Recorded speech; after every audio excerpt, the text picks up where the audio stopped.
Welcome back to Channel's Business Global with me, Juliana Olayinka, from our studios here in London.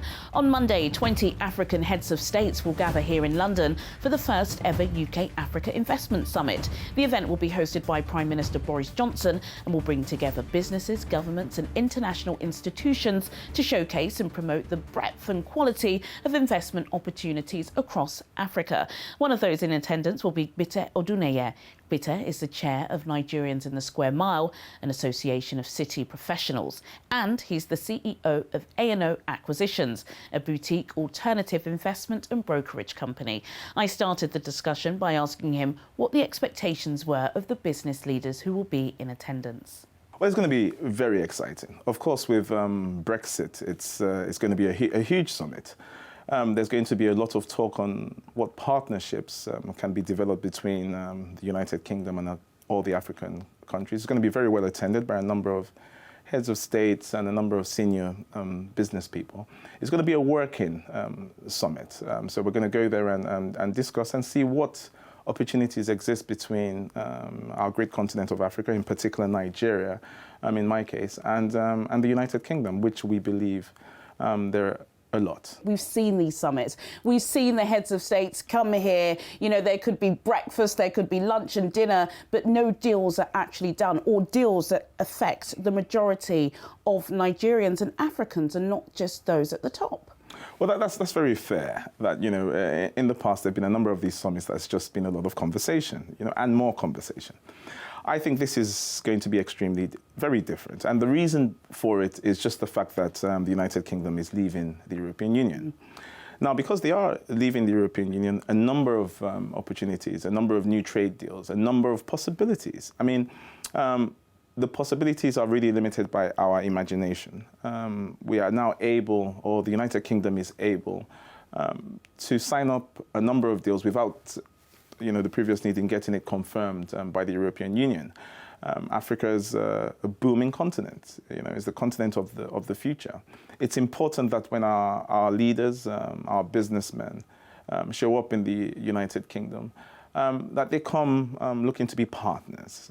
They come looking to trade, not take charity. Yeah. So I think it's a really exciting time, to be Nigerian, to be African, obviously because the growth and the possibilities which we are seeing on the broader continent. But also as a businessman that does a lot of business in Europe and on the African continent, it surely is an exciting time because the United Kingdom, they've always looked to Africa, but now with their exit from the European Union, I believe that they will be looking in a lot more detail. Absolutely. We know just before Theresa May, the former Prime Minister, left on government, she did say that she wants the United Kingdom to be the biggest G7 contributor to the continent. And perhaps this is one of the ways of showing that. On the outside, yes. Bitte, this does seem like a government summit. So can you talk to me about A&O Acquisitions and what your role is to play in something like this? Well, A&O Acquisitions is a boutique investment firm. We invest in opportunities across the African continent. Most recently, 3 years ago, we started with a derivative platform from Eagle Global Markets. One of those platforms that, again, innovation enables Nigerians to trade global markets, meaning trade any indice, equity or commodity in real time using Naira, meaning you could go long, short on oil, on gold, on any equity, any American equity, British equity. It really is creating a new asset class, providing Nigerians the opportunity to take advantage of price movements that exist in global markets. So it's been phenomenal. You describe yourself as, transitioning between the two, London and Lagos. And of course, we know, you've said it yourself, there are so many opportunities in Nigeria. Opportunity has been the buzzword, I think, for a couple of decades. But what do you, if you're being honest, what do you miss about being in London, working in the city, even in this kind of post-Brexit paralysis that we're in? Because London is still, a financial centre of the world, isn't it? I'll be honest. Everything. I love it here. I was born here, spent my early years here, and then I went to school in Nigeria, primary school. And secondary school, I went to Nigerian Navy secondary school, a military secondary school. I had the best time of my life. And then I returned for A-levels university and started business. I love financial services. I love London. It's an electric city, a lot of opportunity, an old city with everything that makes me tick. But Nigeria runs in my veins. Africa provides enormous opportunity. It is fair to say that, yes, we have been saying this for quite a while now, opportunity, opportunity, opportunity. But it's now, it's now beginning to kick in. People are beginning to pay attention. The amount of investments that's going into the continent is increasing considerably. So it's important. In fact, it's imperative for the diaspora, of course, to pay attention. A number of people I do speak to in the diaspora. Of course, it's no longer a charity. It's now a business course. It's a business case. There's a business case for you to link back with home. It's not. There's a possibility of a very decent return. Look at something that would be of interest to you. And there are a number of organizations that you can go to get you across there, NISM being one of them.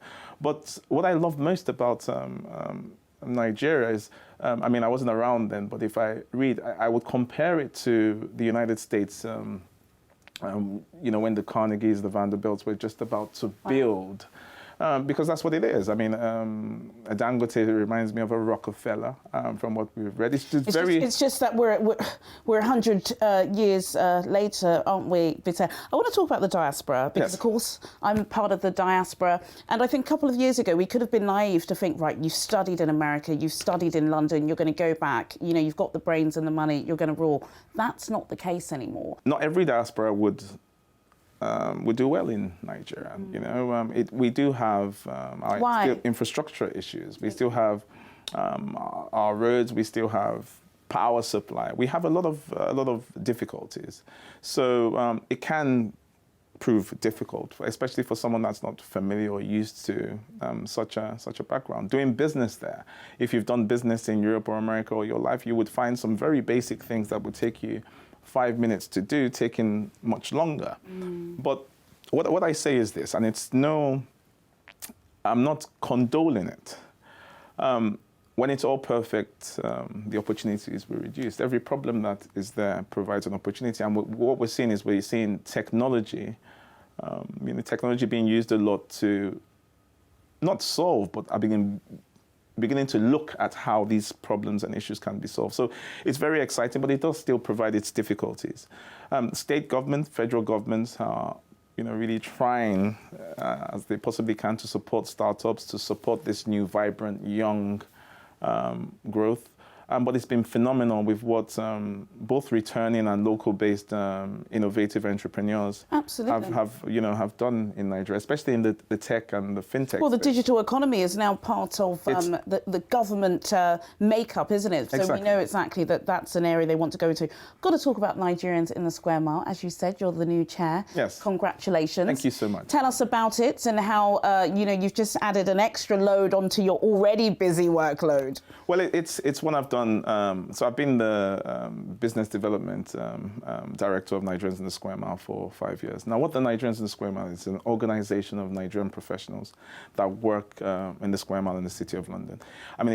It's not just them and just Nigerian professionals in London generally, but and our aim is to, we serve as a think tank to discuss issues, promote investment into Nigeria, promote Nigerian business, promote diaspora business, talk about issues that are relevant and important to Nigerians in diaspora and how it relates to Nigeria, promoting investment, partnerships, business, expertise, creating that bridge between Nigeria and the City of London. It was started by a visionary gentleman called Paul Onifade, who has run it, and a fantastic team of amazing professionals. Are Nigerians in the Square Mile worried about Brexit? Are Nigerians in Nigeria worried about Brexit? Do you think the Brits have gone Brexit bananas? Well, Nigerians in Nigeria, I would think it's an unbelievable opportunity. It's a major change, a generational change.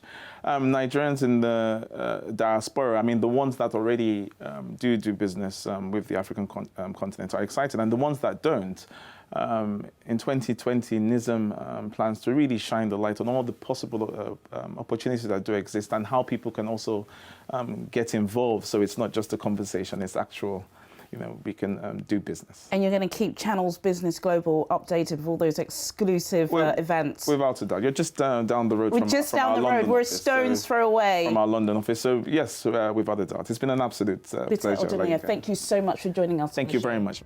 Sadly, that's all we have time for today, but do join us again at the same time next week for more in-depth business analysis on Channels Business Global. Goodbye.